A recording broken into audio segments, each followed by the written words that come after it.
Toma el USB, por favor, cielo. Por ejemplo, les doy un ejemplo. Mi familia, cuando yo crecía, a mi familia le encantaba y le gustaba el baile, ¿verdad? Y la fiesta, y la bebida, ¿verdad? Eso es típico de familias hispanas, en las Navidades especialmente. Mi familia era de las que tiraba unas fiestas enormes, ¿verdad? Y todo el barrio venía. Y entonces cuando yo crecí en ese ambiente y me gustaba, a mí me encantaba bailar, me encantaba beber. Pero cuando yo voy a los principios de la Biblia me doy cuenta que esas cosas como que no son del agrado de Dios. Entonces yo tuve que tomar una decisión y mucha gente, algunos familiares me dieron de codo, ¿verdad? Pero yo tuve que tomar una decisión porque ahí no hay manera de comprometer los principios, ¿verdad? Hay algunas cosas donde podemos buscar un punto medio, pero ahí en los principios cristianos no podemos comprometernos. Así que entendiendo esto, a veces estar entre la espada y la pared no es una posición fácil, pero es una situación en la cual todo cristiano en algún momento se pone, y esto nos prepara para también lo que vendrá en el tiempo del fin. Nosotros como adventistas tenemos el gran privilegio, el gran llamado de ¿qué? De predicar el mensaje de los tres ángeles, ¿verdad? Es el llamado que Dios le ha dado a la iglesia adventista. Recuerden, nosotros no somos mejores que nadie, ¿verdad? En todas las iglesias hay hijos e hijas de Dios fieles. Pero nosotros como adventistas del séptimo día entendemos que Dios nos ha dado un mensaje particular, único, distintivo, que debemos levantar y exaltar en el mundo en estos tiempos finales, que es el evangelio eterno y el mensaje de los tres ángeles. ¿Cuántos dicen amén por eso? Y dentro de ese mensaje, dentro del fundamento, de la base del mensaje adventista, está lo que entendemos y conocemos que va en línea con el mensaje de los tres ángeles. Está el estudio del santuario. Noten lo que dice el libro Evangelismo, página 665. La correcta comprensión del ministerio del santuario celestial es el ¿qué? El fundamento de nuestra fe. En otras palabras, hay dos cosas que nos identifican inmediatamente como adventistas del séptimo día. Uno, adventistas, estamos esperando el advenimiento de Cristo. Y dos, el séptimo día que guardamos el sábado, ¿verdad que sí? Pero usted sabe que esas dos cosas verdaderamente no nos distinguen de las demás iglesias. Porque hay iglesias, pregunta, ¿hay iglesias que están esperando la venida del Señor? Sí, ¿verdad? Pregunta, ¿hay iglesias que guardan el sábado? Sí. Pero ¿cuál es la diferencia nuestra? La diferencia nuestra es que nosotros entendemos el estudio de la segunda venida, entendemos el estudio de guardar el sábado dentro del contexto de ¿qué? Del ministerio del santuario. ¿Están conmigo? Esto es lo que une nuestras enseñanzas y nuestras creencias, a diferencia de nuestros hermanos y hermanas en otras denominaciones, en otras iglesias. Aunque ciertamente tenemos muchas cosas en similitud, pero lo que une nuestras enseñanzas y nuestras creencias por encima de todo es el estudio de ¿qué? Del santuario. Amén. Pregunta, ¿está el santuario involucrado en el evangelio eterno, en el mensaje de los tres ángeles? Oh, completamente. Yo diría que es el fundamento del mensaje, ¿verdad? Es la base, como dice ahí. Por eso vemos cuando estudiamos el santuario, nosotros como adventistas nos encanta analizar, ¿verdad? Yo tengo también varios seminarios donde estudiamos el santuario y mirar las tres partes del santuario, el patio, ¿verdad? Donde tenemos el altar de sacrificio que representa ¿qué cosa? ¿Qué representa el altar de sacrificio en el plan de salvación? Por medio de Cristo Jesús representa ¿qué? La cruz del Calvario. Amén. La cruz del Calvario. Cristo muere en la cruz del Calvario, ¿verdad? Luego tenemos el lavacro. Y el lavacro, ¿qué representa el lavacro? Pues en la vida de Cristo Jesús representa la resurrección, ¿verdad? Cristo muere en la cruz del Calvario y Cristo ¿cómo? Resucita, pero cuando Él fue a la cruz tenía nuestros pecados encima, ¿sí o no? Pero cuando resucitó, ¿qué pasó con esos pecados? Quedaron enterrados. Amén. Resucitó Cristo entonces nuevo, con ese cuerpo nuevo, purificado. Luego entramos en el lugar santo, ¿verdad? Pregunta, ¿vemos a Jesucristo también en el lugar santo moviéndose, sí o no? Claro que sí, vayan conmigo por favor. Vamos a abrir Apocalipsis capítulo 1. Apocalipsis capítulo 1. Vamos a estudiar, estamos dando una introducción para quizás aquellas personas que nunca han estudiado, no conocen lo que nosotros los adventistas del séptimo día creemos o predicamos. Vamos a Apocalipsis capítulo 1. En el libro de Apocalipsis aparece el santuario, ¿verdad? Por eso es tan importante entender el santuario, Porque el santuario es la base y el fundamento del plan de salvación. Explico, detalla el plan de salvación. ¿Cuál es el plan de salvación? El plan de salvación es que podamos nosotros morar en la presencia de Dios nuevamente. Amén. Que estemos reconciliados. ¿Qué es lo que impide que podamos estar en la presencia de Dios ahora mismo? El pecado. Entonces, por medio del santuario se explica o se detalla cómo Dios nos va a separar del pecado para que podamos morar, ¿dónde? En su presencia nuevamente. ¿Cuántos dicen amén? Noten lo que dice Apocalipsis capítulo 1, versículo número 12. Esta es la primera visión de Juan en el Apocalipsis. Y me volví para ver la voz del que hablaba conmigo y vuelto vi, ¿qué cosa? 7 candeleros de oro. Y en medio de los 7 candeleros a uno semejante al Hijo del Hombre, vestido de una ropa que llegaba hasta los pies y ceñido por el pecho, ¿con qué cosa? Con un cinto de oro. Aquí en la primera visión de Apocalipsis, Jesucristo aparece entre medio de los 7 candeleros de oro. Dice que el Hijo del Hombre es Cristo. Ahora le hago una pregunta. ¿En dónde se encuentran en el santuario los 7 candeleros de oro? ¿En qué parte del santuario? En el lugar santo. ¿Están conmigo? Nota que no podemos entender el libro de Apocalipsis si no tenemos una comprensión, por lo menos, ¿de qué? Del santuario, porque en el libro de Apocalipsis, Cristo está caminando por medio de ¿qué? Por medio del santuario. ¿Cuántos están conmigo? Vamos a ver otro ejemplo. Apocalipsis capítulo 8. Apocalipsis capítulo 8. Le muestro otro ejemplo. El fundamento del plan de salvación, el detalle, la explicación, el desglose está en el santuario. Y el santuario se estudia desde Génesis hasta Apocalipsis y especialmente en el libro de Apocalipsis. Apocalipsis capítulo 8, ¿cuántos están ahí? Noten lo que dice el versículo número 3. Y otro ángel vino entonces y se paró ante el altar. ¿Con qué cosa? Con un incensario de oro. Y se le dio mucho incienso para añadirlo a las oraciones de todos los santos sobre el altar de oro que estaba ¿dónde? Delante del trono. Así que aquí está el altar de incienso. Ahora, si usted mira la palabra altar solo, usted diría, bueno, ¿de qué altar está hablando? ¿Por qué le digo? Porque hay un altar en el patio, ¿sí o no? Pero este altar, ¿de qué está hecho? De bronce. Pero hay un altar dentro del lugar santo que está hecho ¿de qué? De oro. ¿Y qué es? ¿El altar de qué? De incienso. Sigamos leyendo. Versículo 4. Y de la mano del ángel subió a la presencia de Dios el humo del incienso con las oraciones de los santos. Y el ángel tomó el incensario y lo llenó del fuego del altar y lo arrojó al cielo.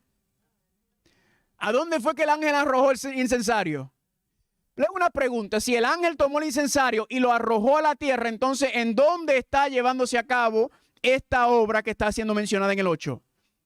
En el santuario celestial, ¿verdad? Porque el fuego está siendo arrojado a la tierra. Entonces, esto no puede estar ocurriendo en la tierra. Estos son algunos indicios y nos muestran que el santuario verdaderamente no es el santuario terrenal.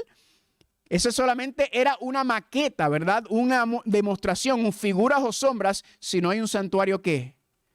Celestial. ¿Cuántos dicen amén? Y por eso es tan crucial y tan importante, porque ¿qué pasa? Si no tenemos un entendimiento del santuario, se nos va a dificultar entender el libro de Apocalipsis, porque todo el libro de Apocalipsis, y de hecho toda la Biblia, están llenas de alusiones, de imágenes, de señalamientos, de citas en referencia a ¿qué? Al santuario de Dios. ¿Cuántos dicen amén? Así que el santuario terrenal era una muestra del santuario celestial. Luego pasamos frente al altar de incienso, al altar de oro, y ahí está el velo. ¿Y qué hay al frente del altar? ¿Qué cosa? ¿Qué está al frente del altar el altar de oro, el incienso del altar de incienso de oro y el velo? ¿Qué está al frente? La última parte del santuario, ¿cómo se llama? El lugar santísimo. ¿Y qué está dentro del lugar santísimo? El arca del pacto. ¿Y qué ocurría en el arca del pacto? Una vez al año el sumo sacerdote entraba, ¿verdad? ¿Para qué cosa? Para limpiar y purificar el santuario de todos los pecados que habían sido acumulados, que habían sido confesados durante todo el año. Una vez al año. El día más importante del calendario era el día de la expiación. ¿Cuántos están conmigo? Ahora, noten esto, que aunque nosotros tenemos muchas cosas en común con muchas otras denominaciones, el sábado, el estado de los muertos. Hay otras iglesias que enseñan. Pero ¿sabían ustedes que hay una creencia adventista que es puramente adventista? Es exclusiva a nuestras enseñanzas y nuestras doctrinas, que no se enseña en ninguna otra parte como fundamento de nuestras creencias. ¿Saben cuál es? Es la creencia número 24, el ministerio de Cristo. ¿En dónde? En el santuario celestial. ¿Por qué le digo esto? Porque hay iglesias que hablan del santuario. Hay iglesias que enseñan, yo he visto varios que enseñan y hablan de los muebles y hablan de las fiestas y de las sombras y figuras y tipos.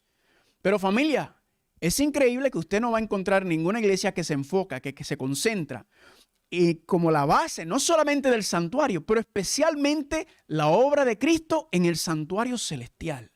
Y especialmente el lugar santísimo. Noten lo que dice nuestra creencia número 24. Hay un santuario en el cielo, el verdadero tabernáculo, el cual el Señor levantó y no el hombre. En él, Cristo intercede por nuestra parte, haciendo disponible a todos los creyentes el beneficio de su sacrificio expiatorio ofrecido por todos en la cruz. Amén. Eso yo creo que por lo menos la mayoría de las iglesias lo creen de una manera u otra. Pero noten lo que sigue diciendo. Cristo fue investido como nuestros ¿qué? Sumo sacerdote, y comenzó su ministerio de intercesión en el momento de ¿qué? De su ascensión. Cuando Cristo asciende, ¿verdad? Vamos a ver hoy que se sentó ¿a dónde? A la diestra del Padre. Noten lo que sigue diciendo. En el 1844, al final de los 2300 días proféticos, inició la segunda y última fase de su ministerio de expiación. Esta es una obra de juicio investigador que forma parte del desenlace definitivo de todos los pecados, tipificado por la purificación en el antiguo santuario hebreo en el día de las expiaciones. Así que el enfoque no es meramente en el santuario, aunque sí, claro, es crucial y fundamental, pero específicamente nosotros nos estamos enfocando en qué aspecto. En la obra en el lugar santísimo. En otras palabras, nosotros, igual que la mayoría de nuestros hermanos, estudiamos y analizamos cada etapa de Cristo por medio del santuario, pero nuestra especialidad, o vamos a decir mejor, lo que Dios nos ha llamado a predicar distintivamente en estos tiempos, por medio del mensaje de los tres ángeles, es ¿qué cosa? Es la obra de Cristo en el lugar santísimo. Como sumo sacerdote. Dice aquí, en este típico servicio, hablando del día de expiación, el santuario era lavado con la sangre de los animales sacrificados, pero los celestiales purificados con el perfecto sacrificio de la sangre de Jesús. Amén. Dice aquí, el juicio investigador revela a los seres celestiales, quienes de los que duermen con los muertos son de Cristo. Así, en él, en Cristo, son juzgados dignos de tener parte de la primera resurrección. ¿Cuántos dicen amén? Así que hay esperanza para los muertos. También manifiesta quienes de los vivos cumple con Cristo, guardando los mandamientos de Dios y la fe de Jesús. Esos son los vivos. ¿Está hablando a quién? A usted y a mí. Así en él, en Cristo, están preparados para el traslado a su reino eterno. ¿Cuántos quieren ir vivitos a la nueva Jerusalén, a la patria celestial? Amén. Este juicio, hablando del día de expiación, vindica la justicia de Dios al salvar los que creen en Jesús. Declara que aquellos quienes han permanecido fieles a Dios recibirán ¿qué cosa? El reino celestial. ¿Cuántos dicen amén? Basado en esto, ¿hay que tenerle miedo al juicio? ¿Al juicio investigador? No, ¿verdad que no? El juicio no es para condenar, el juicio es para vindicar. El juicio es para quiénes son los que van a llevar al reino de los cielos. ¿Amén? ¿Cuántos dicen amén? Pero ahora viene una parte muy interesante y es la que me quiero enfocar. ¿Qué dice?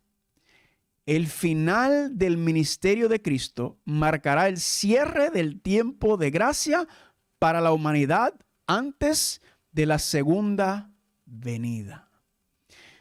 Aquí, familia, es donde nos ponemos entre la espada y la pared. ¿Por qué? Porque nosotros como adventistas del séptimo día, que sabemos que el centro de nuestro mensaje, del mensaje que Dios nos ha dado a predicar, que es el santuario, en donde está todo el plan de salvación, y la obra de Cristo en el lugar santísimo. Pero aquí hay una situación en la cual tenemos que prestar mucha atención. Y es que cuando Cristo termina el final de su ministerio como sumo sacerdote en el santuario celestial, en ese momento el tiempo de gracia para la humanidad termina. ¿Antes de qué? Antes de su regreso. ¿Y cuál es el problema? ¿Y qué va a pasar entre medio del cierre de tiempo de gracia y su segunda venida?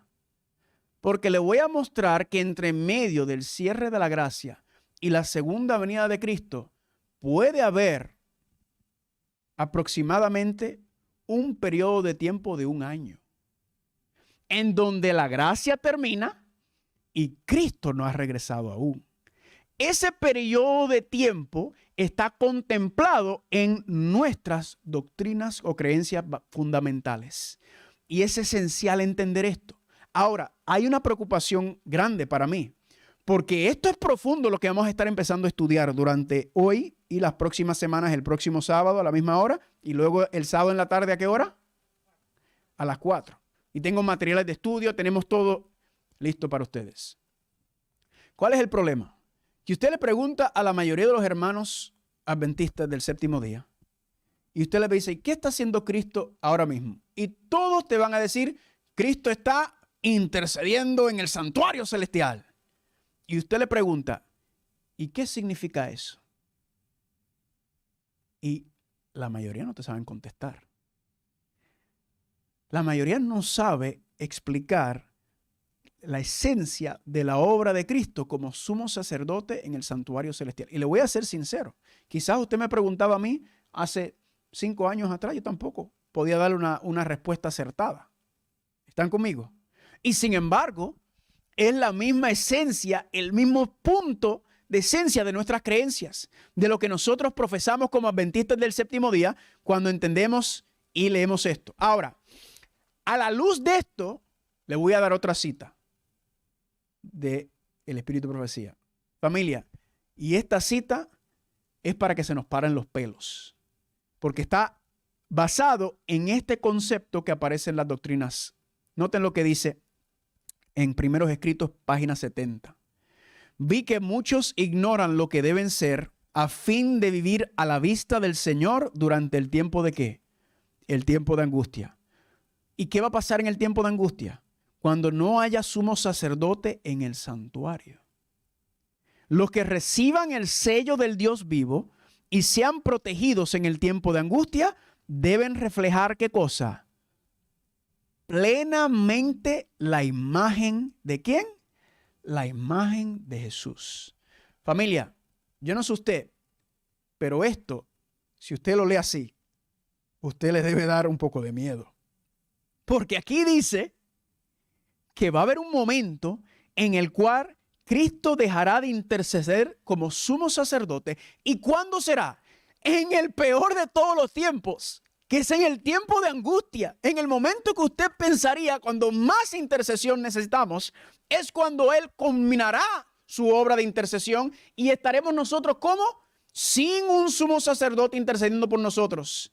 Y ese será el mismo tiempo de angustia el cual estamos hablando. ¿Estamos viendo el problema, sí o no? Esto es un problema serio. ¿Por qué le digo esto? Porque yo creo que la mayoría de los hermanos y hermanas de nuestra iglesia no conocen este asunto. Por eso lo vamos a estudiar aquí. Amén. Lo vamos a estudiar con calma, pasito a pasito, y vamos a ir estudiando este concepto. Ahora, aquí hay 6 puntos importantes que vamos a empezar a estudiar hoy. Número 1, ¿qué cosa? Ignoran. Hay ignorancia, ¿verdad? En lo que debemos ser a fin de vivir o en la preparación. Número 2, lo que es el tiempo de angustia.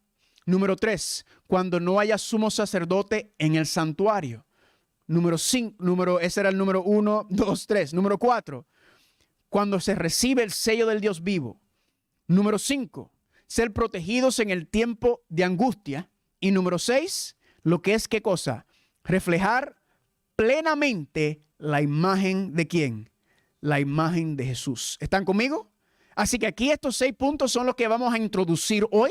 Vamos a empezar a tirar, como decimos en Puerto Rico, vamos a empezar a tirar una camita o vamos a empezar a tirar el cemento, el fundamento de lo que va a ser este estudio sobre qué, sobre el concepto y el entendimiento de viviendo sin intercesor. Porque le voy a hacer una pregunta. Si no estamos preparados para este tiempo, ¿nuestra salvación está en peligro, sí o no? Oh, sí. Nuestra salvación está en peligro. Entonces le hago una pregunta. ¿Es importante estudiar esto, sí o no? ¿Quiénes de ustedes creen que no quieren que nosotros estudiemos este tema? El enemigo. El enemigo no quiere que pensemos en el tiempo de angustia. El enemigo no quiere que pensemos en lo que será el fin de la intercesión de Cristo como sumo sacerdote. El enemigo no quiere que entendamos en cuanto a la preparación para ese periodo de tiempo, porque vamos a ser sinceros. Quizás estemos vivos, quizás no. ¿Verdad que sí? Hay una probabilidad de que estemos vivos, pero vamos a ser sinceros. Estemos vivos en este tiempo. ¿Será que estamos preparados para lo que viene? Ay, ay, ay. Esto es, familia, es un tema crucial para entender y analizar. Ahora vamos a empezar con el primero en este asunto.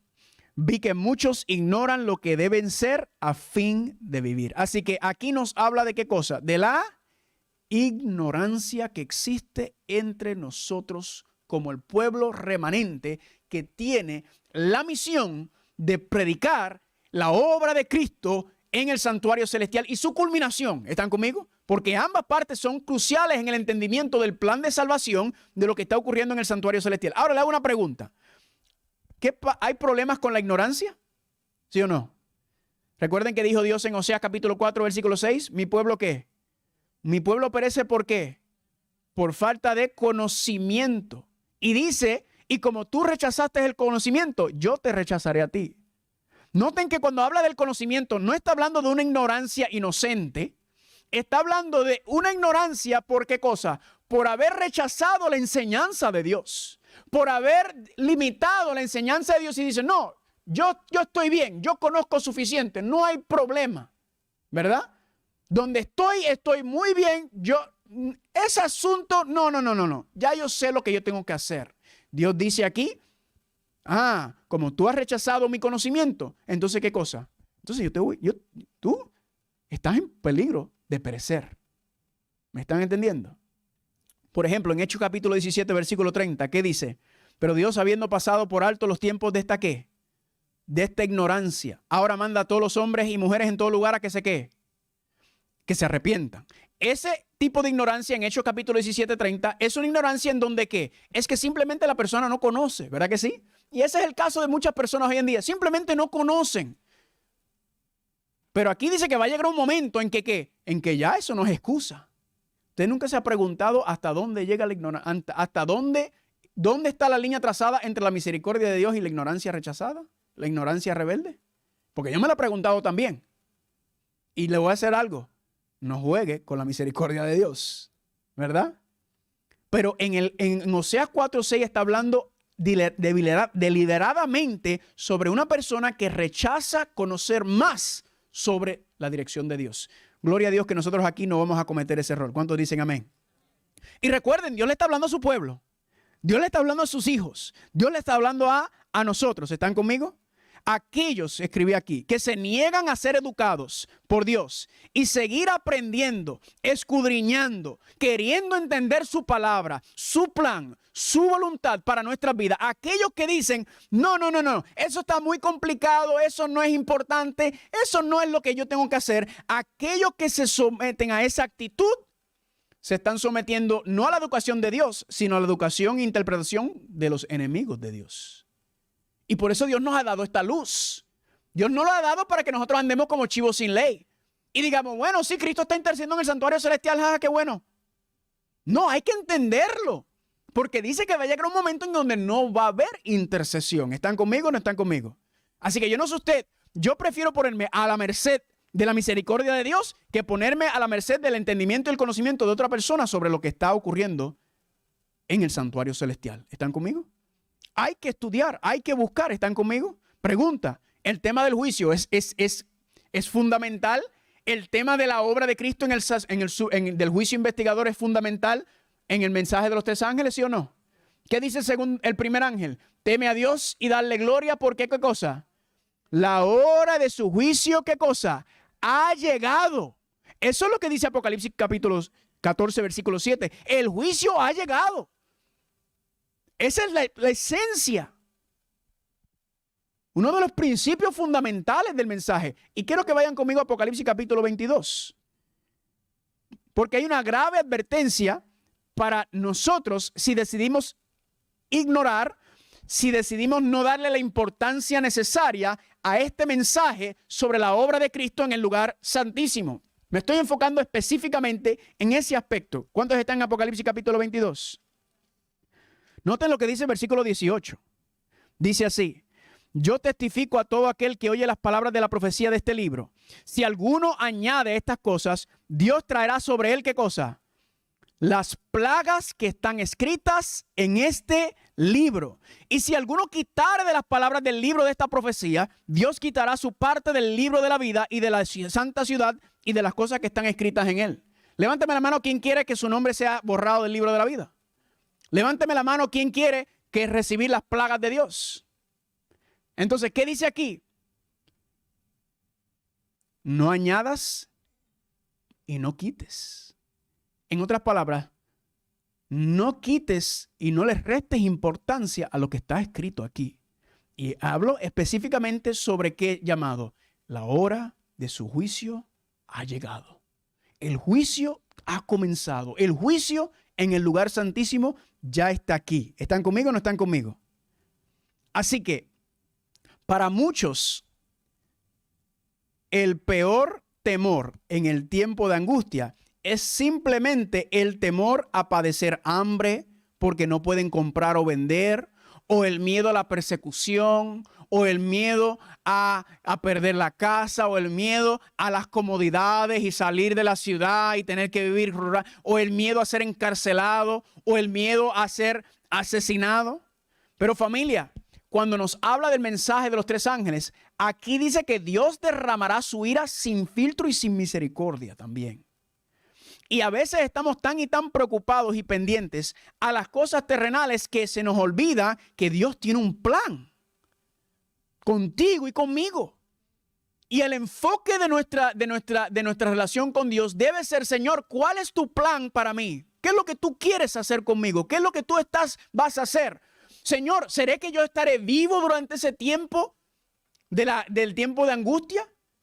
¿Seré, Señor, que tú me vas a utilizar a mí? Yo conozco mucha gente que dice: ay, no, yo no quiero estar vivo para ese tiempo. Yo me voy a ir para los montes.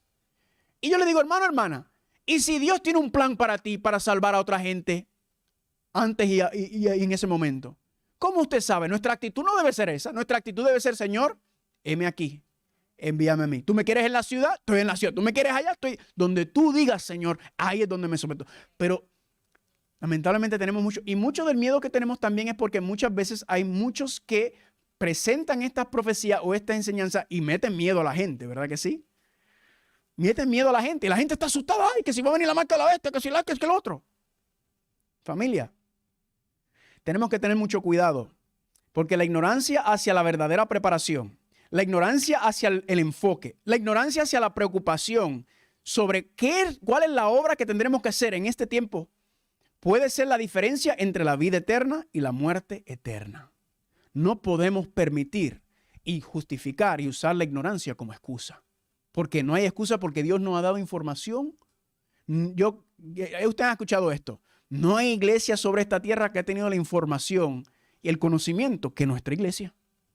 En cuanto a las profecías, en cuanto a todo. Por eso yo soy adventista del séptimo día. Yo no me crié adventista.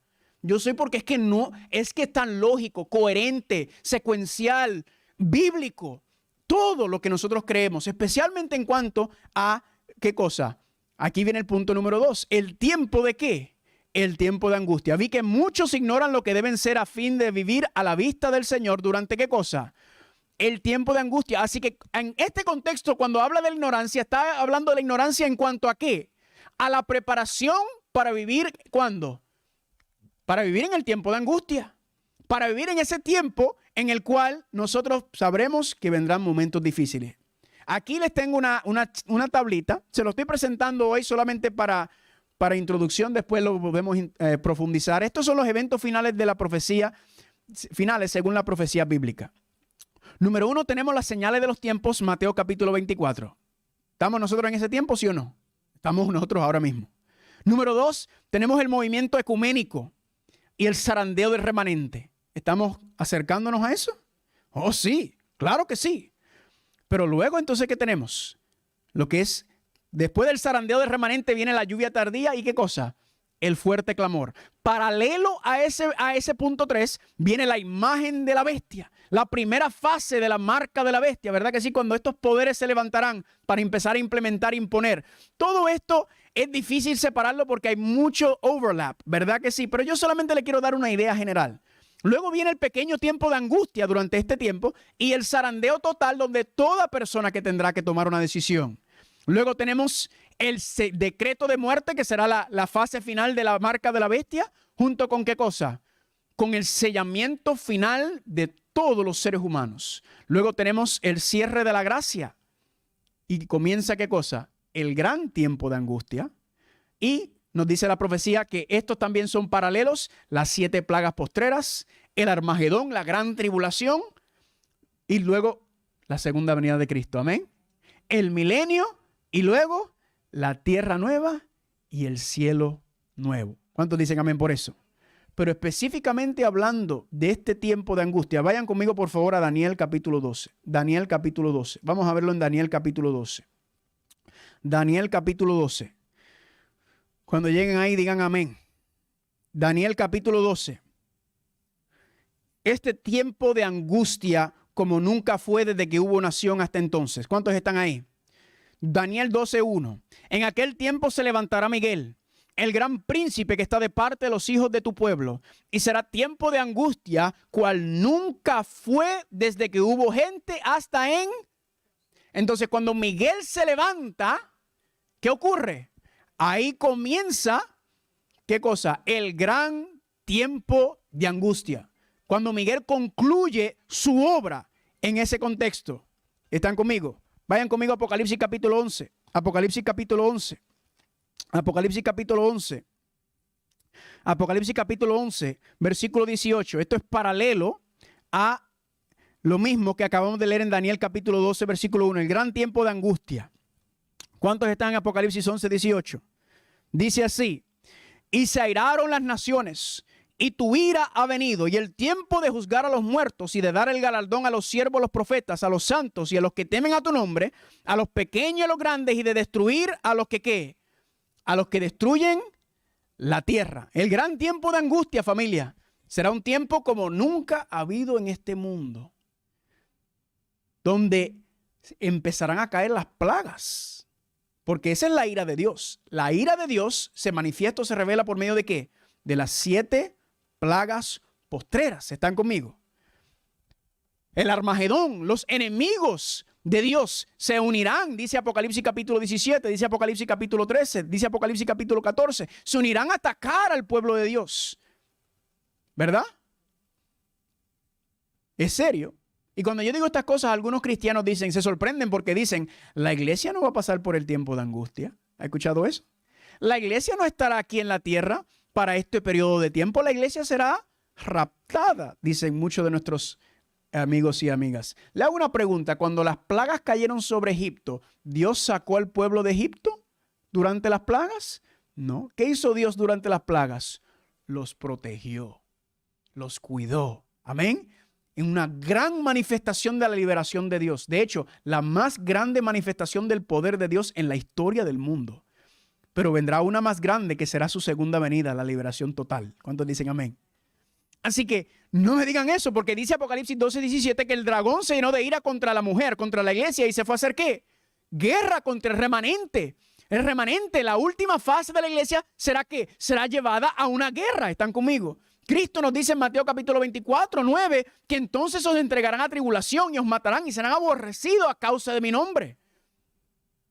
Y 2 Timoteo capítulo 3, 12 dice, todos los que quieren vivir piadosamente en Cristo Jesús padecerán ¿qué cosa?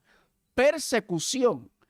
Así que Dios no excluye a su pueblo de estos tiempos. El asunto no debe darnos miedo de decir, ¡ah! Sino el asunto, el miedo, el temor que debemos tener es si estoy preparado para pasar por ese tiempo. Esa debe ser nuestra preocupación más grande. Si yo estoy listo espiritualmente para tener la fe de Jesús en medio de esa tormenta, ¿para poder qué? Para poder estar en pie, para poder ser fiel a Dios y decirle, Señor, aquí estoy. No importa que se caigan los cielos. Yo voy a ser fiel a ti aunque me cueste la vida. Y mucha gente dice, ay, pero qué trágico. Claro, como vivimos aquí en Estados Unidos, vivimos una burbujita, ¿verdad?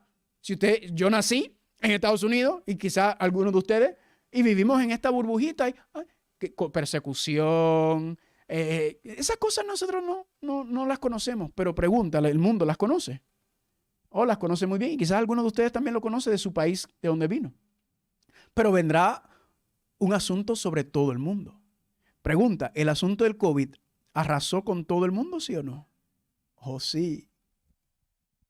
Así que Dios nos está dando advertencias, familia. Dios nos está dando vislumbres de lo que va a venir por ahí muy pronto. ¿Están conmigo? ¿Cuántos están conmigo? ¿Qué es el tiempo de angustia? El tiempo de angustia será cuando la ira de Dios será derramada sin filtro y sin misericordia sobre este mundo de pecado, para arrasar y acabar y purificar y limpiar esta tierra. ¿Están conmigo? Pero nosotros, si estamos vivos durante ese tiempo, tendremos que enfrentarnos a esto sin intercesor, entre la espada y la pared. Las plagas cayendo, los enemigos de Dios tratando de acabar con su pueblo, y nosotros sin intercesor. ¡Wow! Y usted se preguntará, pero ¿y cómo vamos a nosotros? ¿Cómo es que Dios nos dejará sin intercesor? Y eso quizás le da miedo, pero yo le voy a mostrar durante esta serie de estudios que es una cosa preciosa, porque le doy un toquecito. Para Dios dejarnos sin intercesor, es que Dios confía en nosotros. Dios sabe que vamos a ser fiel como Cristo fue fiel. Y Dios sabía que Cristo iba a ser fiel y podía hacer un pacto con su Hijo, porque no iba a ceder lo mismo. Me pregunto, ¿será que Dios ve eso en mí ahora mismo? ¿Que yo soy un hijo fiel? ¿Será que lo ve en usted? Eso es lo que tenemos que hacer, familia. ¿Están conmigo? Próximo punto. Cuando no haya sumo sacerdote, ¿en qué? Cuando no haya sumo sacerdote en el santuario. Nos dice la Biblia que cuando Cristo ascendió, en Marcos 19:17, dice que se sentó ¿a dónde? A la diestra de Dios. Hebreos 8:1 dice, no tenemos tal sumo sacerdote, el cual se ha sentado ¿en dónde? A la diestra del trono de Dios. ¿Se ha sentado para qué? ¿Para qué se ha sentado Cristo a la diestra del trono de Dios? ¿Alguna vez usted se ha preguntado para eso? Vayan conmigo a Romanos capítulo 8, versículo 34. Vamos a verlo. Romanos 8:34. ¿Por qué Cristo se ha sentado a la diestra del trono de Dios Padre? Romanos capítulo 8, versículo 34. Cuando lleguen ahí, digan amén. Romanos 8:34. Recuerden, esto solamente es... yo solamente le estoy poniendo el cemento para lo que iremos estudiando con más profundidad. Yo sé que usted va a tener preguntas, por eso el estudio de la tarde va a ser más dinámico, porque entonces podremos hacer preguntas y tendremos más información. Y también le voy a dar los materiales de estudio de antemano para que usted lo vaya estudiando también y vengamos preparados. Romanos capítulo 8, ¿cuántos están ahí? Versículo 34, noten lo que dice aquí. ¿Quién es el que condenará? Cristo es el que murió, más aún el que también, ¿qué cosa? Resucitó. El que además está a la diestra de Dios, el que también, ¿qué hace? Intercede por nosotros. Así que el estar a la diestra del Padre, sentado a la diestra del trono, significa que Cristo está haciendo ¿qué cosa por nosotros? Está intercediendo. Ahora le hago una pregunta. ¿Intercediendo por qué? ¿Intercediendo para qué? Es la intercesión. Vayan conmigo a 1 de Juan capítulo 2, versículo 1. Fue nuestra lectura bíblica. 1 de Juan capítulo 2, versículo 1. Intercediendo por nosotros, dice, sentado a la diestra del trono del Padre. 1 de Juan 2, 1. ¿Cuántos están ahí? Aquí explica para qué es la intercesión. Hijitos míos, estas cosas os escribo para que no ¿qué? Para que no pequen. ¿Cuántos dicen amén? ¿Quiere Dios que nosotros vivamos en victoria sobre el pecado? ¿Quiere Dios darnos que no seamos más esclavos del pecado? Gloria a Dios. Pero si alguno hubiere pecado, en lo que aprendemos a vivir aferrado, permaneciendo en el Señor, viviendo la fe de Jesús, si alguno hubiere pecado, abogado tenemos para con el Padre, ¿a quién? A Jesucristo el justo. Ahora le pregunto, ¿para qué Cristo está sentado a la diestra del trono del Padre en este momento? ¿Para qué? Intercediendo por nuestros pecados. Así que cuando nosotros pecamos, ¿verdad? Y aquí todos estamos en el mismo bote. Gloria a Dios que todavía tenemos a Cristo que intercede por nosotros. ¿Por qué Él puede interceder por mi pecado y por tu pecado? Porque Él pagó por ellos en la cruz del Calvario. ¿Están conmigo? Él cargó esa carga por nosotros y por ende cuando venimos en arrepentimiento, en humildad, con un corazón contrito, Cristo lo recibe, su gloria, ¿verdad? Su gracia está ahí para nosotros, su misericordia está para nosotros y lo recibe y son perdonados en el nombre de Cristo Jesús. ¿Cuántos dicen amén? En otras palabras, es para la paga del pecado, que es la ¿qué? Que es la muerte. Ahora, familia, ¿cuál es el problema? Si eso es lo que está ocurriendo ahora mismo Cristo está sentado a la diestra del trono del Padre. ¿Cuántos dicen amén? Intercediendo por nosotros y por nuestros pecados. ¿Cuántos dicen amén? ¿Qué ocurre cuando termina la intercesión? Estamos sin intercesor. Y si nosotros estamos sin intercesor durante ese periodo de tiempo y alguien peca, ¿qué pasa? Ay. Es un problema serio. Porque, escúchame bien, no ha habido ninguna generación en la historia de este mundo que ha pasado, que ha vivido en un momento donde no hay intercesión. Esa será únicamente la experiencia de los 144,000. Ni Daniel, ni nadie. Y usted se preguntará, pero ¿y si peco durante ese tiempo? No hay intercesión por el pecado, como dice aquí. Entonces hay un problema. Repito, significa que Cristo va a hacer una obra milagrosa en prepararnos para vivir una vida como completa y totalmente conforme a la armonía, a su voluntad. Amén. Ahora usted dirá, ¿pero cómo es posible eso? ¿Cuándo ha pasado eso en la historia del mundo? Bueno, a la luz de Jesucristo es el único. Algunos dicen Enoc, en un momento, en un periodo de su vida. Elías también algunos porque fueron trasladados al cielo. Pero usted se preguntará, pero, ¿cómo va a ser? No cunde el pánico. Vamos a estudiar eso. Amén. Porque es lo que dice aquí. ¿Usted cree que Cristo nos va a dejar a nosotros sin protección? ¿Usted cree que Cristo nos va a dejar a la deriva? Cristo dice, yo estoy con ustedes todos los días hasta el fin. Así que cuando cierra la gracia, el Espíritu Santo será retirado, la intercesión concluye por el ser humano, pero Dios continúa con nosotros, amén. El poder de Dios sigue con nosotros, porque sin el poder de Dios es imposible nosotros estar en pie. Porque esa es la pregunta, ¿quién podrá sobrevivir? Dice Apocalipsis capítulo 6, cuando estén las plagas cayendo, cuando esté la guerra de Armagedón, cuando estén los volcanes eruptando, cuando el mundo esté convulsionando completamente. Pero ahí dice Apocalipsis 14:12, los ángeles dicen, he aquí la paciencia de los santos, los que guardan los mandamientos de Dios. ¿Y por qué guardan los mandamientos de Dios? Porque tienen la fe de Jesús. Ay, esto es sabroso. ¿Está conmigo? Pregunta, ¿llegará el momento en que Dios dejará de interceder? ¿Cristo dejará de interceder? Regresemos a Daniel 12. Yo quiero que usted lo vea conmigo. Daniel 12.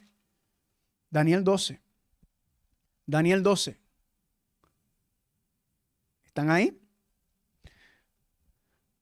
En aquel tiempo, versículo 1, en aquel tiempo se levantará ¿quién? Miguel. Le hago una pregunta, ¿quién es Miguel? Cristo, ¿verdad? Ahora le hago una pregunta. Si la intercesión comenzó cuando Cristo se sentó a la diestra del Padre, aquí dice que en aquel tiempo se levantará Miguel. Si se levanta Miguel, ¿qué implica eso? Si cuando se sentó a la diestra del Padre comenzó la intercesión por nuestros pecados en el santuario celestial, cuando se levanta Miguel, ¿qué significa? Que ha concluido la intercesión. ¿Están conmigo? Eso es lo que significa. Cuando se levanta es que concluye la intercesión en el santuario celestial y el pueblo ya no tendrá intercesor. Pero noten esto, aquí está la esperanza. El gran príncipe que está de parte de los hijos de tu pueblo. Y será tiempo de angustia, cual nunca lo fue desde que hubo este hasta qué. Hasta entonces, pregunta, ¿será un tiempo terrible? El peor de todas las épocas en el mundo de esta historia. Lo que pasó Cristo, eso multiplícalo por todo el mundo. Pero noten qué lindo la esperanza, porque dice aquí, el gran príncipe que está de parte de los hijos de tu pueblo. Pregunta, ¿hay esperanza para el pueblo que está en la tierra? Sí. Y luego es lo que dice, pero en aquel tiempo será libertado tu pueblo, todo lo que se hayan escritos en el libro. ¿Cuántos dicen amén? Así que aunque ese sea el evento, familia, la Biblia nos dice que no tenemos que tener temor, porque seguimos en la mano del Dios omnipotente. ¿Cuántos dicen amén? Y primera de Juan capítulo 1 versículo 9 dice, si confesamos nuestros pecados, Él es fiel y justo. ¿Fiel y justo a qué? A sus promesas, a su pacto. ¿Para qué? Para perdonar nuestros pecados y ¿qué más? Y limpiarnos de toda maldad. En otras palabras, la intercesión de Cristo tiene dos funciones básicas. Número uno, interceder por los pecados. Y número dos, limpiarnos de toda maldad. Significa entonces, escúcheme bien esto, que si la intercesión de Cristo en el santuario celestial implica esos dos principios, significa que cuando termina de interceder, ya no habrá intercesión por el pecado, y significa también que ¿qué? Que ya el pueblo está limpio de todo pecado y maldad. ¿Me están entendiendo? Porque dice en el día de expiación, Levítico capítulo 16, versículo 30, dice, en el día de la expiación os limpiaré de todos sus pecados, de toda su inmundicia, de todas transgresiones. Por eso es que podremos estar en pie. Porque por medio del poder del Espíritu Santo, el carácter de Cristo se ha reproducido perfectamente en el pueblo. Y Dios conoce y confía en nosotros para permitirnos pasar por eso, porque Él dice, ese es mi hijo, esa es mi hija fiel. Y aquí en la tierra, antes del cierre de la probatoria, ellos me mostraron que me aman y que son fieles y que prefieren la justicia que el pecado. Y yo puedo confiar en ellos porque han aprendido a depender y a vivir por fe. Amén. Esa es la obra de Dios, la que Dios quiere hacer con nosotros. ¿Cuántos dicen amén? Ahora, noten esta cita. La intercesión de Cristo por el hombre y la mujer en el santuario celestial es tan esencial para el plan de la salvación como lo fue su muerte en la cruz. Escúcheme bien. Según esta cita, lo que ocurrió en la cruz del Calvario, gloria a Dios. Amén.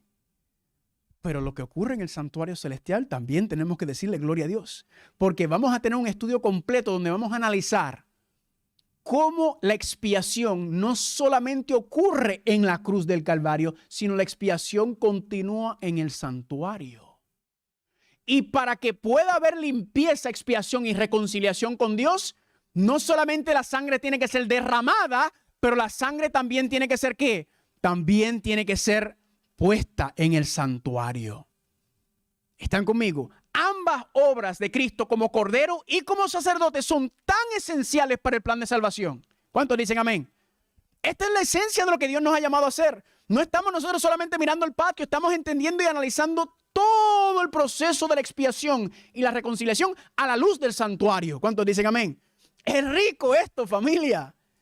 Increíble lo que Dios nos ha dado. Ahora, ¿cuál es la única solución y protección para este tiempo en el cual vendrá el tiempo de angustia? ¿Cuál es la única solución que tendremos? La única protección que tendremos cuando Cristo deje de interceder por nosotros en el santuario celestial. La única protección, familia, será los que reciban el sello del Dios vivo. ¿Y qué es el sello del Dios vivo? Apocalipsis capítulo 7 dice que ¿quiénes son los que podrán estar en pie? Y el 7 dice los que son sellados, ¿verdad? ¿Sellados en dónde? ¿Y qué representa el sello de Dios? Apocalipsis capítulo 14, versículo 1. Vayan conmigo, por favor. Apocalipsis capítulo 14, versículo 1. Apocalipsis capítulo 14, versículo 1. ¿Qué representa el sello de Dios? ¿Cuántos están gozando?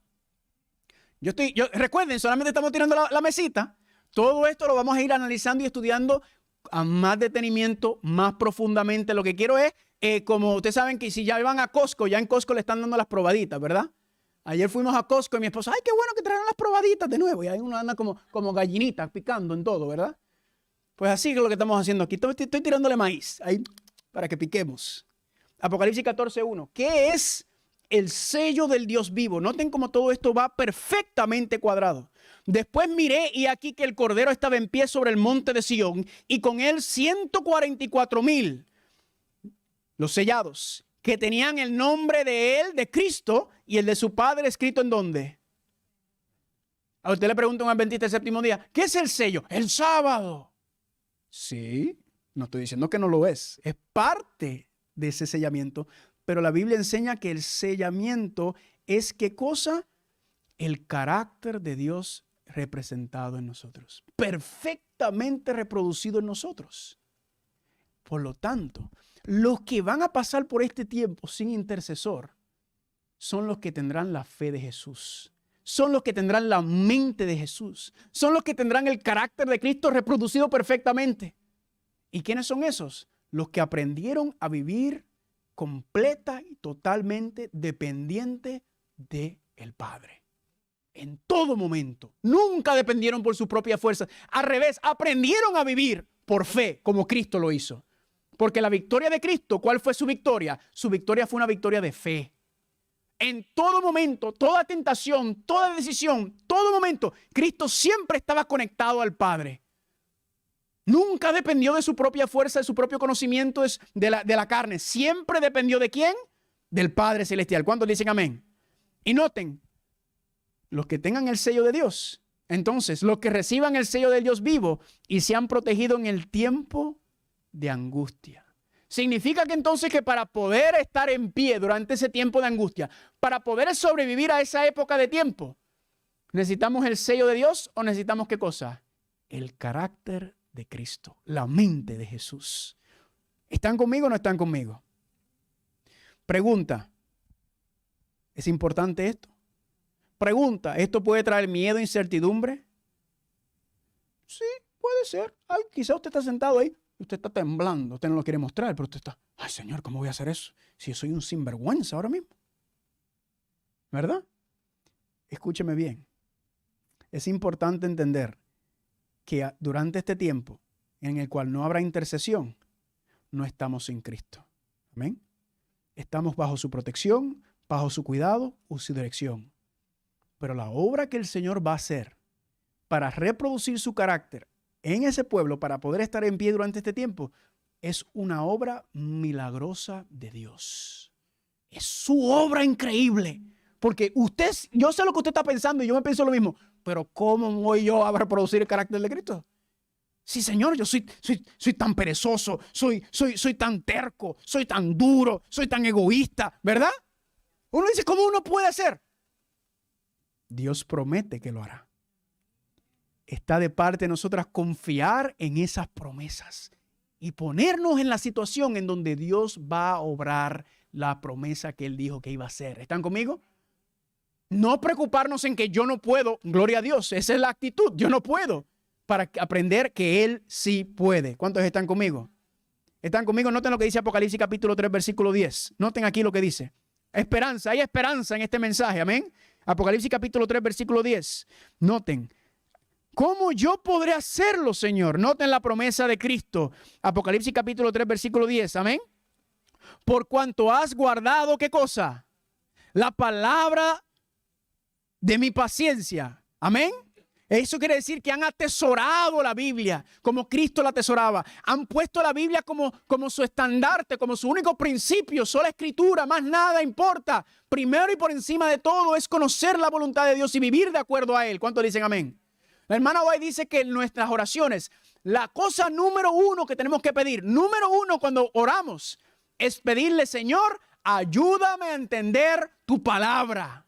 Ese debe ser, y aquí Cristo nos dice, para aquellos que han guardado la palabra de mi paciencia, de mi perseverancia. ¿Qué dice Él? Yo también te guardaré de la hora de la prueba que ha de venir sobre el mundo entero para probar a ¿cuántos? A todos los que moran sobre la tierra. ¿Están conmigo? Así que mi pregunta no debe ser, ¿será que estaré vivo o no para ese tiempo? Nosotros no sabemos. Mi pregunta debe ser, Señor, ayúdame a prepararme para ser fiel a ti en estos momentos independientemente de lo que ocurra. Y Señor, ayúdame si yo estoy vivo en este tiempo para ser y tener la fe de Jesús también y estar vivo para darte gloria y honra y mostrarle, porque recuerden, este grupo de los 144,000 lo que va a hacer es que la gran mentira del conflicto cósmico, ¿cuál es? Que la ley de Dios no puede ser guardada. Cristo vino y la guardó. Y Satanás entonces, ¿qué dice? Cristo era diferente. Ustedes no pueden. Pero la Biblia dice que ¿qué? Que guardan los mandamientos de Dios y tienen la fe de Jesús. Amén. Por medio de la fe de Cristo, todo lo podemos en Cristo que nos fortalece. ¿Cuántos dicen amén por eso? Esa es la promesa. Y noten lo que dice el versículo 11. He aquí yo vengo pronto. Así que la prueba será justo antes de su venida. Retén lo que tienes, que ninguno tome ¿qué cosa? Que ninguno tome su corona. ¿Cuántos dicen amén? Gloria a Dios. Yo no quiero que nadie me quite mi corona a mí. Amén. La corona de Cristo que Cristo pone sobre nosotros, que es su justicia. Amén. Que es su santidad. ¿Cuántos dicen gloria a Dios por eso? Y terminamos con la última parte. Los que reciban el sello del Dios vivo y se han protegido en el tiempo de angustia, deben reflejar plenamente la imagen de Jesús. Y eso lo acabamos de hablar. Ay, pastor. ¿Cómo vamos nosotros a reflejar plenamente el carácter de Cristo? ¿Cómo será posible eso? Pregunta, ¿reflejamos el carácter de Cristo de manera parcial si usted está viviendo en la fe? Sí, ¿verdad que sí? ¿Pero completo? Entonces nos hacemos la pregunta, ¿cuándo llega uno al punto en su experiencia cristiana donde refleja totalmente y perfectamente la imagen de Jesús? ¿Cuándo será eso?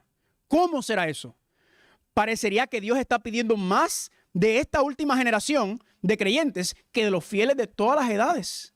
¿Verdad que sí? Porque hay unos requerimientos más altos que en generaciones anteriores. Alguna gente dicen, ¿pero por qué? ¿Acaso no es la salvación igual para todos? Claro que sí. La salvación es igual, es por fe. Amén. En la gracia de Cristo Jesús. Pero no hay duda que cuando usted estudia el santuario, usted ve que a medida que usted se va moviendo en cada etapa del santuario, hay unos requerimientos y unas responsabilidades cada vez más. ¿Están conmigo? Le voy a dar un ejemplo. Martín Lutero pregunta, ¿hombre de Dios, sí o no? ¿Estar en el reino de los cielos?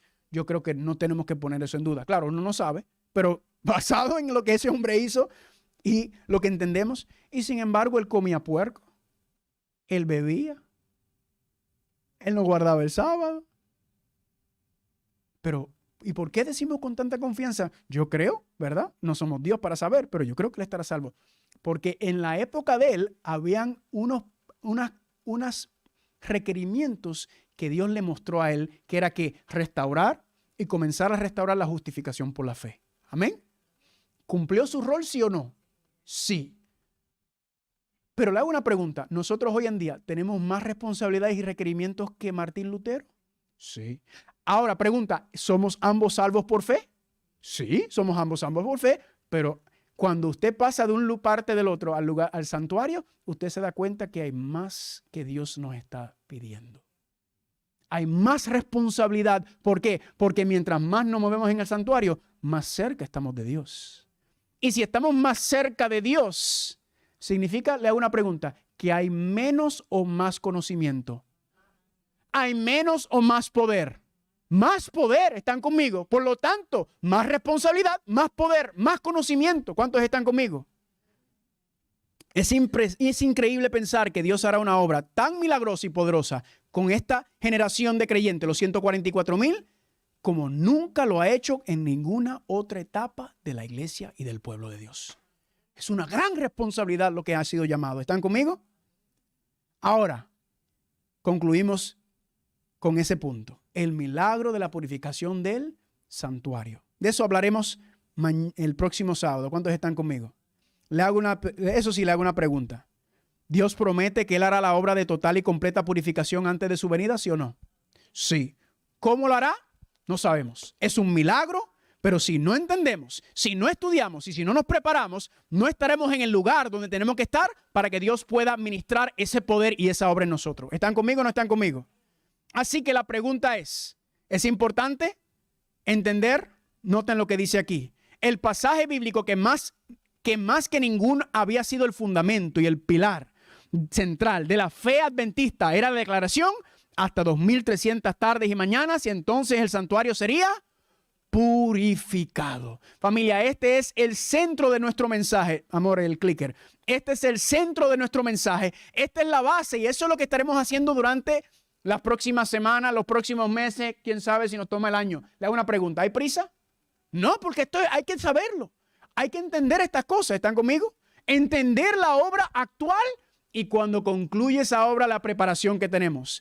Por eso esa cita tan importante. La correcta comprensión del ministerio del santuario celestial es el fundamento de nuestra fe. ¿Cuántos están conmigo? Entender y comprender todo el plan de salvación, desde la venida de Cristo en el campamento, la muerte en la cruz, la resurrección, toda la obra que estuvo haciendo hasta el 1844. Todo es importante, pero Dios nos ha dado a nosotros especialmente el explicar, entender y vivir en la experiencia del lugar santísimo. ¿Cuántos están conmigo? Noten esta cita, Conflicto de los Siglos. El pueblo de Dios debería comprender claramente el asunto del santuario y del juicio investigador. ¿Cómo dice ahí? ¿Comprender parcialmente? Claramente. El asunto del santuario y del juicio investigador. Todos necesitan conocer por sí mismos el ministerio y la obra de su gran sumo sacerdote. De otro modo, escuche bien, nos será imposible ejercitar la fe tan esencial en nuestros tiempos. ¿Están conmigo? O desempeñar el puesto al que Dios nos llamó. Si no entendemos, hermanos y hermanas, la obra de Cristo en el santuario, el juicio investigador, su ministerio como sumo sacerdote, no podremos vivir a la altura de la fe que exige este llamado que nos ha hecho.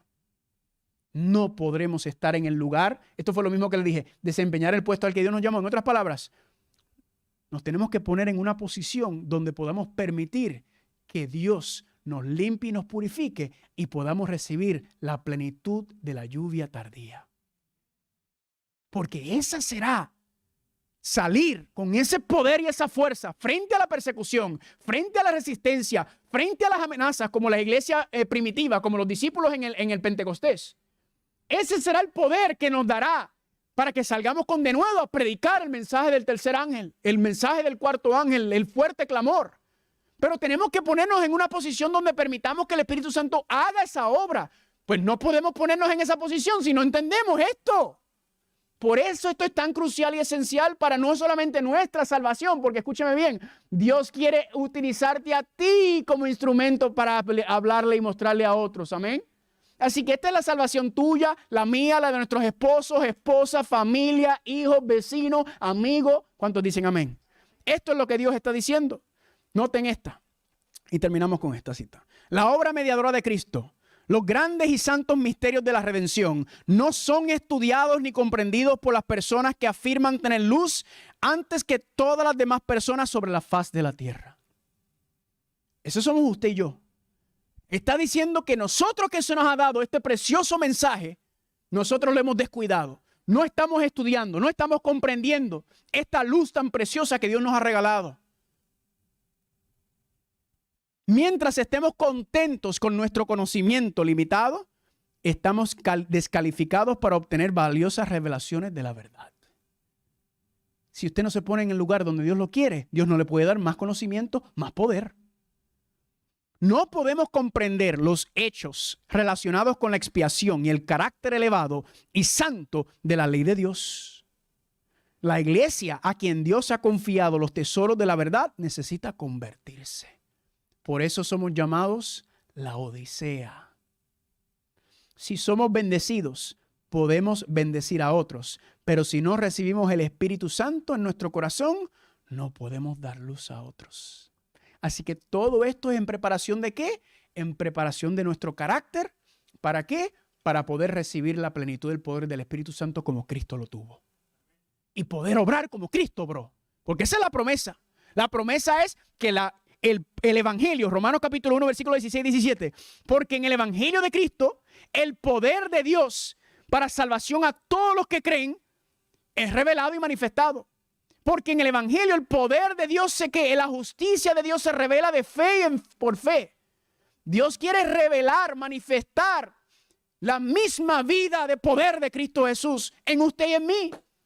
La justicia no será simplemente declarada, no será una declaración jurada, no, será también impartida ese mismo poder para que podamos vivir también en la plenitud del poder de Cristo. Y usted se imagina, por eso Cristo dijo, ustedes van a hacer obras más grandes que yo. Ustedes han preguntado eso, ¿y cómo es eso posible? Si todas las cosas grandes que él hizo, él no está hablando de calidad de milagros. Él está hablando de la cantidad, porque era un hombre por 3 años y medio que revolucionó el mundo completo. Imagínate decenas, cientos, miles o millones de personas llenos del poder del Espíritu Santo y con la fe de Jesucristo y su carácter por todo el mundo reproduciendo esa obra. El diablo no aguantó 3 años y medio de Jesucristo. Y cuando eso ocurra, entonces que el diablo se levanta con Babilonia, la bestia, la imagen, y dice, yo no voy a permitir que esto ocurra. ¿Están conmigo? El detonante de los eventos finales no es la bestia, ni la marca de la bestia, ni la ley dominical. Que aquel estornudó, que el anticristo estornudó, que firmó aquello. El detonante de los eventos finales es cuando el carácter de Cristo se haya reproducido en nosotros perfectamente. Entonces Dios dice, lo sello y ahora confío en ustedes. Salgan a hacer la obra. ¿Cuántos dicen amén? Y pues termino con esto. ¿Cuál fue el problema de las 10 vírgenes? De las 5 insensatas, mejor dicho. Pregunta, ¿tenían todas aceite? Sí. ¿Cuál fue la diferencia entre las 5 insensatas y las 5 prudentes? Hay una diferencia solamente. El aceite extra. Las 10 vírgenes insensatas, ¿qué dijeron? Estamos bien. Estamos conformes y contentas con la cantidad de aceite que tenemos.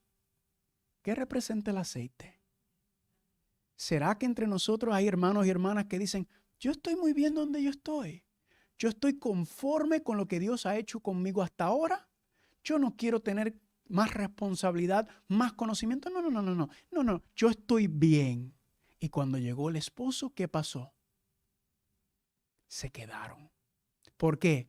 Porque rechazaron un conocimiento más profundo, un conocimiento y un entendimiento más poderoso de la palabra de Dios, necesario para su salvación y la salvación de los que estaban alrededor, y se quedaron. Pregunta, ¿será esa la posición mía y tuya? ¿Será que estamos nosotros sentados? No, yo estoy muy bien. Porque el que dice que está muy bien, cuidado, que no caiga. El que dice que está muy bien, esa es la actitud de la Odisea. Yo estoy muy bien. Yo estoy muy bien. Yo soy rico. Yo no necesito arrepentimiento. Yo estoy muy bien. Familia, este tema es importante entenderlo, ¿sí o no? Este asunto es de vida eterna o muerte eterna. Quizás no estemos vivos cuando ocurra este evento. Y sabes que le soy sincero, si no estamos vivos, está bien. Yo me enfoco en buscar primeramente el reino de Dios y su justicia ahora y vivir para su gloria. Amén. Pero si estamos listos, tenemos una gran responsabilidad en nuestras manos, un gran llamado. Y yo no sé ustedes, pero yo, primero y por encima de todo, quiero mostrarle al mundo que Dios es bueno, que Dios es justo, que Dios merece la gloria y la honra, que merece ser adorado. ¿Cuántos dicen amén? Que merece toda nuestra entrega, todo nuestro corazón, todo nuestro ser para su gloria y su honra. ¿Cuántos dicen amén? ¿Cuántos en esta mañana quieren decirle, Señor, yo quiero que tu nombre sea vindicado en toda la tierra y que todos te conocen por medio de mi obra, de mi familia, de mi obra? Pónganse en pie en esta mañana. ¿Cuántos dicen amén? Gloria a Dios. Vamos a cantar para cerrar el himno Día Grande Viene. ¿Cuántos saben que el día grande viene? Ay. ¿Será que vamos a estar listos? Vamos a ponerlo.